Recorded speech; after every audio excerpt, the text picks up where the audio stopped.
Gosto disso, não daquilo, sabe como é? É mais algo macro do que apenas isso. E então, quando você está na casa dos 20, 30 ou 40 anos, você quer prestar atenção em si mesmo. O problema hoje é que as pessoas não se observam. Eu posso Nino, você não está em si. Você não ouve essas vozes. Você não ouve mais o que ama, o que gosta. Porque, como eu disse, há tantas dessas outras distrações acontecendo. E então você está sempre sintonizado com o que as outras pessoas gostam, certo? Porque está nas redes, é o que as pessoas seguem, o que as interessa. Em vez de se desconectar, recuar disso e olhar para si mesmo e passar pelo processo de isso não sou eu. Na verdade, eu não gosto muito disso, sabe? E então, o que você está falando eu acho muito profundo. Os níveis de frustração ou ansiedade são sinais definitivos. Que você deve prestar atenção, que elas estão te dizendo que essa não é uma boa direção para você. Isso é uma perda de tempo para você. E, em geral, eu digo às pessoas que a autoconsciência, ser capaz de ouvir essas vozes, entender que sua frustração está lhe dizendo algo. E, às vezes, você age sem entender. Mas entender por que você está frustrado, por que não gosta da sua carreira, por que não está feliz com a direção que está tomando, é a chave para tudo. Isso vai se abrir e, mesmo aos 30, resgatar sua essência infantil. Mas se você não consegue ouvir de onde vêm essas emoções, então elas são inúteis. Não te ensinam nada. Como sabemos, boa nutrição afeta a nossa saúde física, mental, cognição, memória, aprendizado e foco. Faz. E sabemos que uma nutrição de qualidade garante receber o suficiente. Vitaminas e minerais de fontes de alta qualidade, não processadas ou minimamente processadas, assim como probióticos e prebióticos suficientes, e fibra para apoiar basicamente todas as funções celulares em nosso corpo, incluindo o microbioma intestinal. Agora, como a maioria, busco nutrição ideal de alimentos integrais, preferencialmente pouco, ou nada processados. Um desafio comum é obter porções diárias suficientes de frutas e vegetais de qualidade, fibras e probióticos associados. Foi por isso que, lá em 2012, muito antes de eu ter um podcast, comecei a beber AG1. Fico feliz que a AG1 patrocine o podcast Huberman Lab.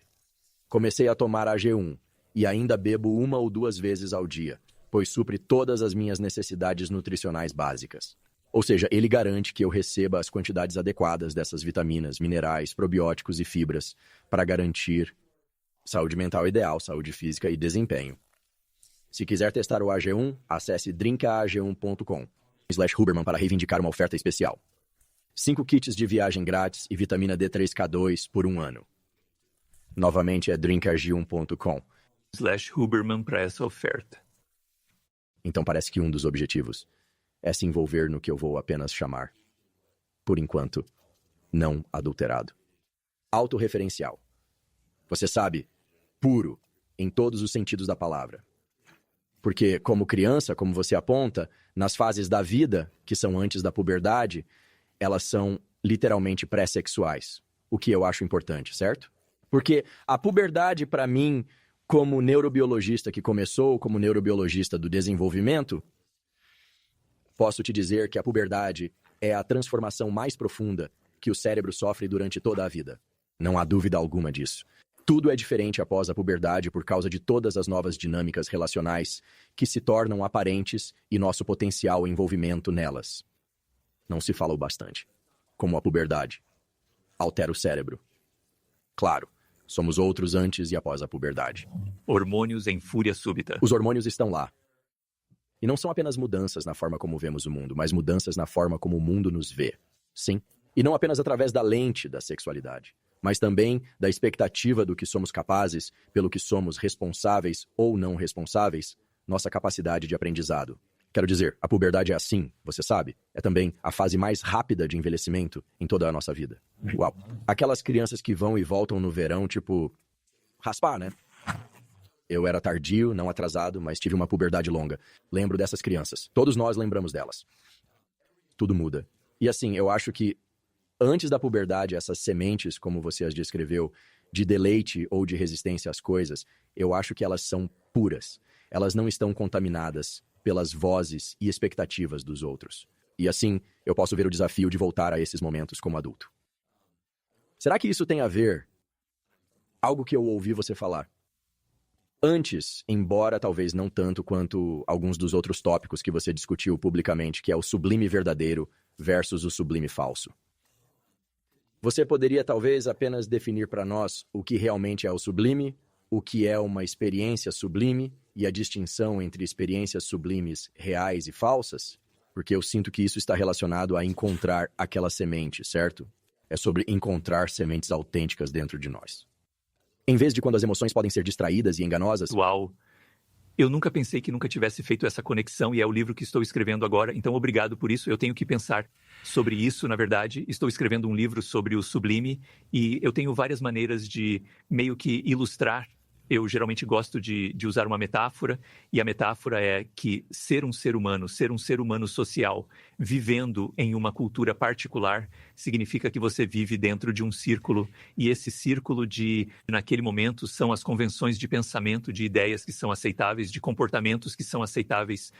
É aqui que você pode ir mentalmente, onde você pode ir fisicamente, você sabe todos os códigos e convenções. Então, aquele círculo para o Egito Antigo e para a América do século XXI, eles são, obviamente, muito diferentes, mas é o mesmo círculo, é o mesmo fator limitante. Você não deve sair disso. Esses são pensamentos, experiências, comportamentos que você não deve ter. O sublime é o que está logo fora desse círculo. A palavra sublime vem de à beira de. É como se aqui estivesse uma porta e o sublime está literalmente no limiar da porta. Você está olhando para algo diferente, certo? E a experiência sublime por excelência é uma experiência de quase morte. Você está parado na porta, o limiar da própria morte, certo? E assim, no meu livro estou ilustrando os diferentes tipos de experiências sublimes que você pode ter em relação ao cosmos, em relação a pensar sobre estar vivo. Apenas estar vivo é a sensação mais estranha que você pode ter.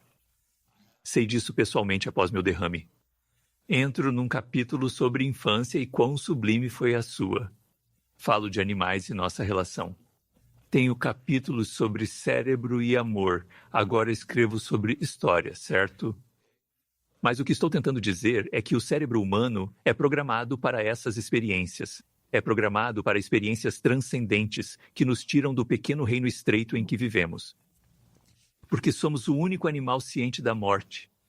E isso nos apavora demais. E a ideia de que podemos ver algo maior do que apenas as partes banais da nossa vida. É uma porta que se abre. Permite-nos transcender o momento, conectar a algo maior, a um poder cósmico, a própria evolução, certo? Estamos programados assim. E eu estou escrevendo um capítulo agora sobre 40 mil anos atrás, no momento em que eu acho que o sublime nasceu. Há uma história que estou tentando ilustrar agora com nossos ancestrais do Paleolítico Superior. Está dentro de nós. Precisamos, é essencial. No século XXI, temos muito poucas avenidas para isso, quaisquer avenidas reais. A religião costumava ser a principal forma de acessar isso. E assim, porque é tão profundo, buscamos formas falsas do sublime que nos dão a sensação de que estamos transcendendo, mas não é de forma alguma, porque o sublime deve vir de dentro. É uma experiência que você tem, que está gerando em sua própria mente, em sua própria experiência. O falso sublime vem de fora. Vem das drogas, vem do álcool, vem das compras, vem da raiva online, vem de se juntar a uma causa e simplesmente liberar toda a sua agressão e violência. Certo? Vem das causas, vem das dependências. Certo? Isso te dá uma sensação, te acalma, te faz sentir que há algo mais acontecendo na vida além do seu trabalho do qual você está cansado. Não é real nem duradouro, é falso, ilusório, sem base real. Não está se conectando a essa parte profunda da natureza humana que está programada para essas experiências. Então, o que acontece é que você precisa ter mais e mais e mais e mais disso. Você tem que ter, você sabe, mais dessa adrenalina. Precisa mais droga, mais álcool, mais sexo, mais pornô. Nunca vai te satisfazer. Mas o verdadeiro sublime, você não tem essa sensação. É como transformador. Ao sentir, dura para o resto da vida. É o que Maslow chamou de experiência de pico. Então essa é a diferença entre o falso e o verdadeiro sublime. Não conectei bem, mas pensando, você tem algo muito interessante aí. Quero dizer, talvez a conexão que eu estava tentando estabelecer não se sustente, mas sim, para mim, aquelas experiências iniciais de ver coisas que simplesmente me encantavam de uma maneira que parecia que não era apenas o processo de pensamento, foi há muito tempo, quando algo como, oh meu Deus, não posso acreditar que isso existe. Isso é tão legal. Isso é a coisa mais legal. E assim, claramente, cria um estado de ativação dentro de mim. Mas então também havia um pensamento e uma sensação de, novamente, muito disso é meio pré-verbal. Não é pré-verbal. Eu falava já. Mas era isso de mim. E eu sou disso. Certo? Há uma conexão lá. E então havia algo a fazer sobre isso. O estado de ativação criado no corpo foi, você sabe, eu preciso aprender mais sobre isso. Preciso avisar as pessoas. Preciso pensar nisso. Eu preciso de mais exemplos disso e ver se todos são assim, você sabe, etc, etc. Então, certamente atende a alguns dos critérios de uma experiência sublime. E eu soube de novo, na pós-graduação e como jovem professor perto da efetivação, que faria algo diferente. Era como se eu estivesse à beira de algo, mas eu não sabia o que era essa próxima coisa, mas eu podia confiar nisso por causa daquela experiência inicial, de saber que essa é a ameaça. Sou anfíbio, meu ambiente. E você também é um anfíbio, certo? E somos anfíbios diferentes, mas vamos ser anfíbios juntos. E então, há uma permanência nisso, parece realmente transcender o tempo. Sou obcecado com o tempo. Devo evitar devagar sobre isso. Mas a capacidade do cérebro humano de fatiar o tempo de forma precisa ou em grandes fatias é incrível. E foi dito não apenas sobre vícios, mas também sobre interações com pessoas tóxicas que não são humanas. Eles matam o tempo que os humanos têm. Eu acho que era jovem. Vou procurar. Mas um dos grandes psicólogos disse algo na linha de que comportamentos aditivos, padrões de pensamento e substâncias são tentativas dos humanos de matar o tempo, para que não tenham que enfrentar sua mortalidade. E isso sempre fez muito sentido para mim. Sim, matar tempo é a expressão. Matar o tempo através do engajamento passivo, mas também matar o tempo através de eu estou tentando ser sobrecarregado ou dominado por uma experiência ou uma substância. Ao contrário de quando você está verdadeiramente conectado, você tem essa sensação de fluxo e 3 horas podem passar e você nem se dá conta disso. Então, o tempo é uma experiência totalmente subjetiva, pode ser extremamente lento e tedioso e você se sente muito deprimido ou pode passar, mas isso passa sem que você perceba. E é uma experiência maravilhosa, você sabe? Quando estou imerso na minha escrita, não estou ciente do tempo passando. Tão envolvido, tão imerso. É uma experiência de tempo profundamente, profundamente prazerosa. É sublime. Concordo. Sua distinção é bem interessante. Sabe, aguardo seu próximo livro, mas sem pressa. Bem, estou tão imerso nisso que poderia falar por horas, porque também tenho um capítulo lá sobre o que chamo de demônio, que é como a voz interna que te fala. Escreva um capítulo sobre o sublime de se conectar a ela. Então você está absolutamente certo. Há algo muito ligado à maestria neste livro, mas é o próximo capítulo que estou escrevendo. Fantástico. Não aguento. Tô ansioso. Eu gostaria de mudar ligeiramente para um tópico sobre o qual você escreveu extensivamente, que é o poder. E não apenas poder, mas também sedução, sobre a qual você escreveu extensivamente, e claro, você escreveu sobre encontrar o propósito de alguém. Então me diga, se a estrutura que eu acabei de me dar liberdade para criar é precisa. E se não for, espero que, não seja de, talvez, algumas maneiras interessantes. Então, para mim, você fala sobre, e nós vamos falar sobre poder como um recurso. É algo que, está lá como um recurso. Pode ser usado ou não usado.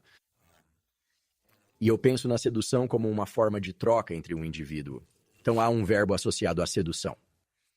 Poder, mais como substantivo aqui. Você é o rei das palavras. Então, você sabe, o propósito é realmente sobre encontrar, para qual fim ou fins alguém vai dedicar poder, sedução e as outras forças que permitem que os seres humanos interajam uns com os outros no mundo. Mas o poder como um recurso que pode ser expresso de diferentes maneiras e acessado de diferentes formas, talvez pudéssemos explorar isso um pouco. Porque quando ouvimos a palavra poder, eu acho que muitas pessoas meio que se preparar como se alguém fosse tentar ter poder sobre mim.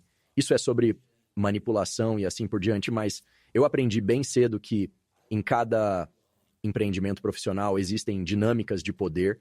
Há mentores e mentorados, há professores e alunos, e ambos têm poder. Em relacionamentos românticos, há uma troca de poder, há sim e não. Há talvez. Há contratos encobertos e explícitos. Sim, eu farei isso porque quero, certo? Você fará isso porque quer. Ótimo. Parece ótimo. Contrato explícito. Também existem contratos encobertos. Bem, eu não me sinto seguro fazendo isso.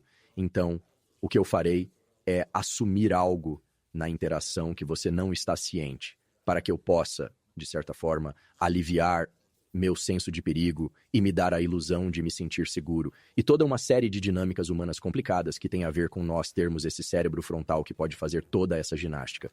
Então, talvez pudéssemos começar muito. Simplesmente dizendo, você sabe, como você definiria poder em termos de sua definição funcional, como em relações interpessoais? E então, por que você acha que o poder é tão essencial para todos os relacionamentos? É isso que quero alcançar. Por que é tão essencial? Por que não poderia ser algo diferente? Bem, defino o poder tentando tirá-lo do contexto negativo que muitos têm e que você citou. E eu trago isso para algo muito primitivo e muito primal. A maneira como o ser humano é programado, a sensação de que não temos controle sobre o nosso ambiente, e no período mais inicial era literalmente sobre o nosso ambiente e os animais selvagens, e a natureza e o clima, etc. Mas agora, a sensação de que você não tem controle sobre sua carreira, sobre seus filhos, sobre seus pais, é profundamente, profundamente miserável. E isso nos obriga a agir de certas maneiras, seja tentando encontrar formas positivas de poder ou fazendo o que você chama de maneiras encobertas de obter poder. Sabe, passivo-agressivo tradicionalmente significa. Então está profundamente enraizado em nós querer um grau de controle sobre o ambiente imediato e os eventos imediatos. Nunca podemos ter controle completo. A ideia de controle total é absurda e seria muito feio. Porque você quer soltar e deixar as coisas fluírem, etc, etc. Então, o sentido de você querer se sentir assim com outras pessoas e relacionamentos é que você pode influenciá-las, que você pode movê-las em uma certa direção, seja para que elas te amem e te tratem melhor, ou para que parem comportamentos irritantes, ou para que acordem e façam atividades produtivas com seus filhos, etc. Você quer ter a capacidade de influenciar as pessoas, de movê-las em uma certa direção, seja em seu interesse ou no interesse delas, certo? E uma vez que você tem essa necessidade, e cada ser humano que já viveu tem essa necessidade, e muitas vezes não a reconhecemos porque estamos envergonhados dela, estamos envergonhados do nosso desejo por poder, da nossa necessidade de controle, todo ser humano a tem, certo? E não é fácil, porque os seres humanos são complicados. Eles não fazem isso. Se você disser, faça isso, e você está falando com seu filho, ele fará o oposto ou fará outra coisa. Não dá para forçar as pessoas, né? Ser direto cria ressentimento e inimizade. Não. Eles podem dizer, sim, sim, papai, sim, marido, eu farei o que você diz. Mas eles vão resistir a você lá no fundo, certo? Então as pessoas são complicadas. Eles usam máscaras, fingem dizer uma coisa e fazem outra. Eles têm egos e você os fere sem querer ou os atrapalha e eles reagem inesperadamente.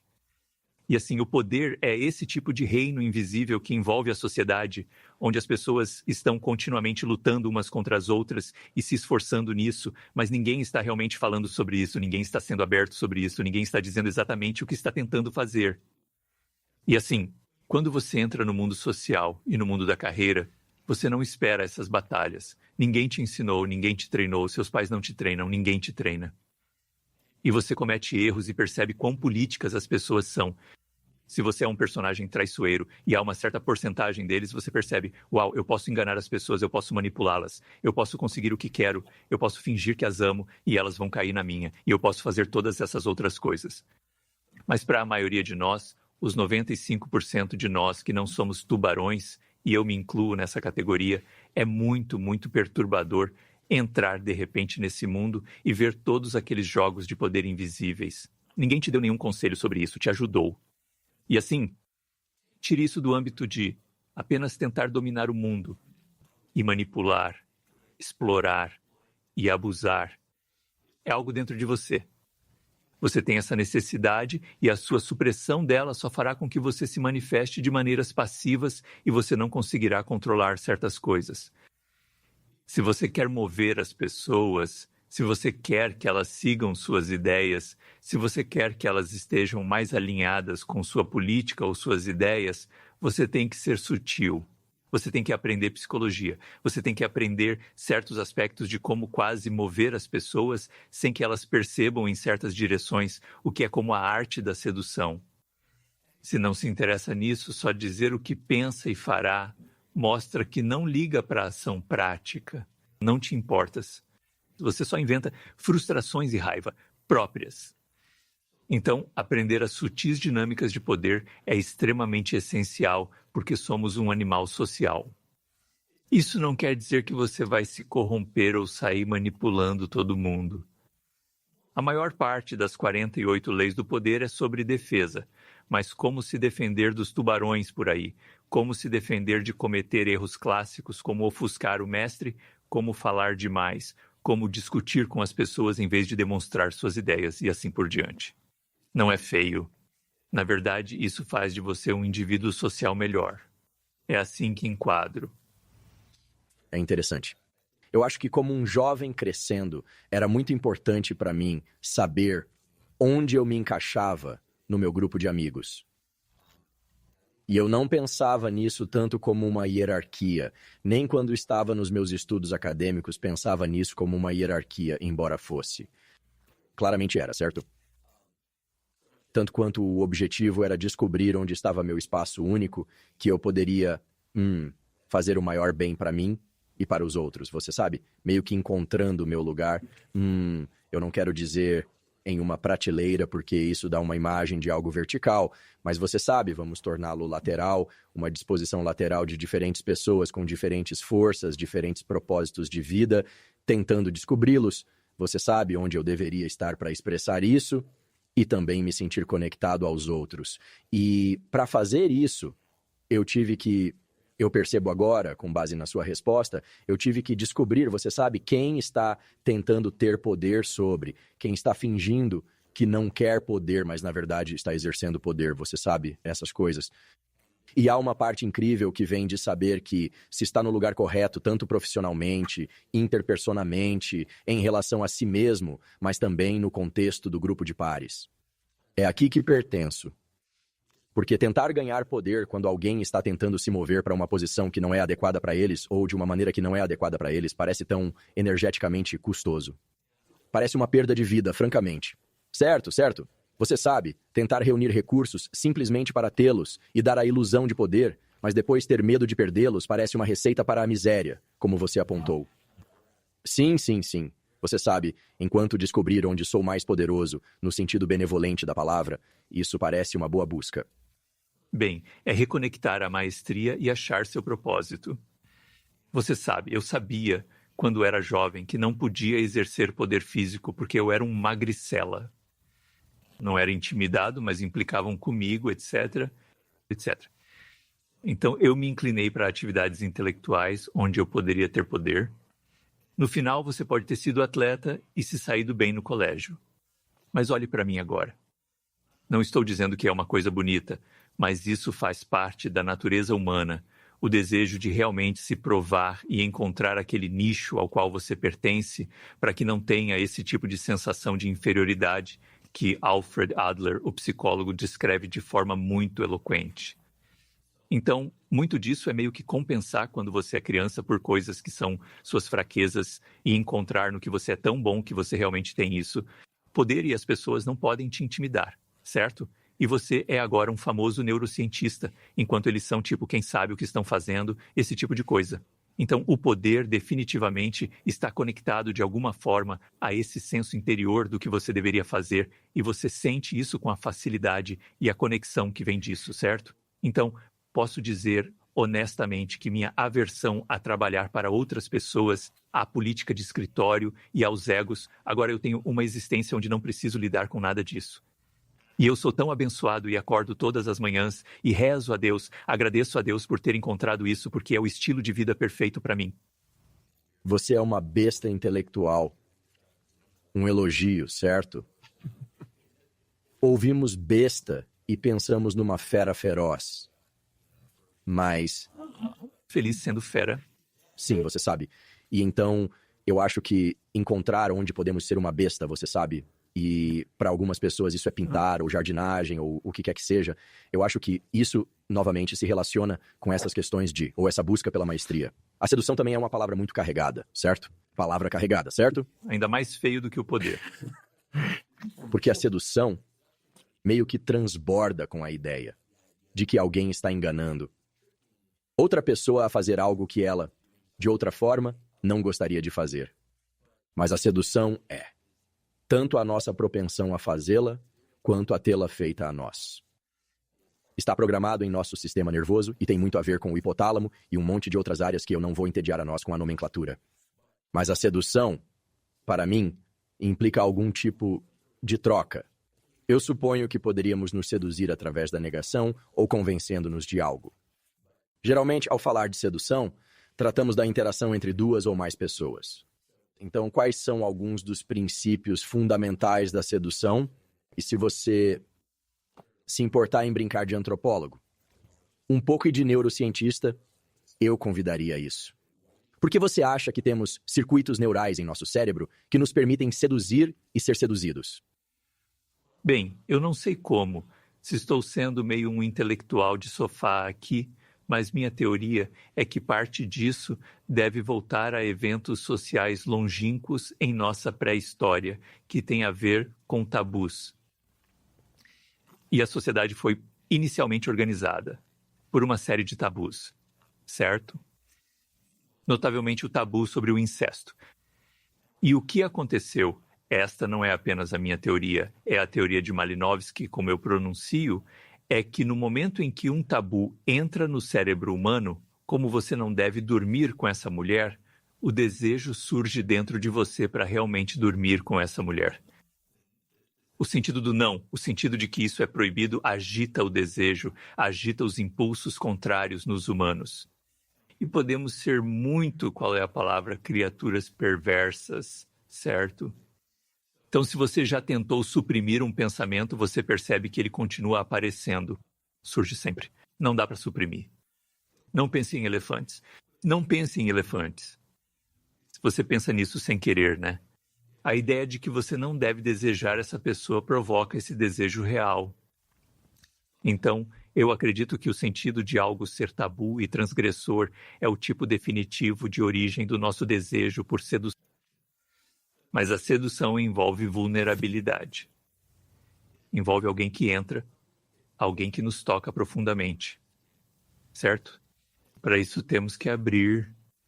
Então, quem é seduzido é, de certa forma, em certa medida, cúmplice. Porque se você apenas erguer uma parede e disser, não, eu não vou ser seduzido, nada vai acontecer. Mas você tem um ponto fraco. Você está deixando essa pessoa no espaço interior. O paradigma para isso é a primeira infância. Então, Freud fala muito sobre isso. Eu não sei se as pessoas ainda acreditam em Freud. Acredito sim. Ok. Claro. Gênio tanto da psicologia quanto da fisiologia. Errado em muito. Fez muitas coisas que não deveria ter feito.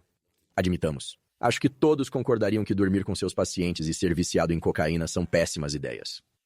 Mas, ao mesmo tempo, ele tinha um absoluto quase sobrenatural. Níveis de percepção e brilho na natureza humana. Dormiu com pacientes? Creio que sim. Mas se eu apenas joguei isso nele sem que ele fizesse, então, você sabe, me perdoe. Ele certamente tinha ligações emocionais com seus pacientes que ele não deveria ter. Não sei se dormiu com elas, talvez sim. Mas a ideia dele era que a criança é seduzida pelo pai. Você está muito vulnerável, não é? Sua vida depende deles. e eles estão te seduzindo com a energia deles. Você está deixando-os entrar, certo?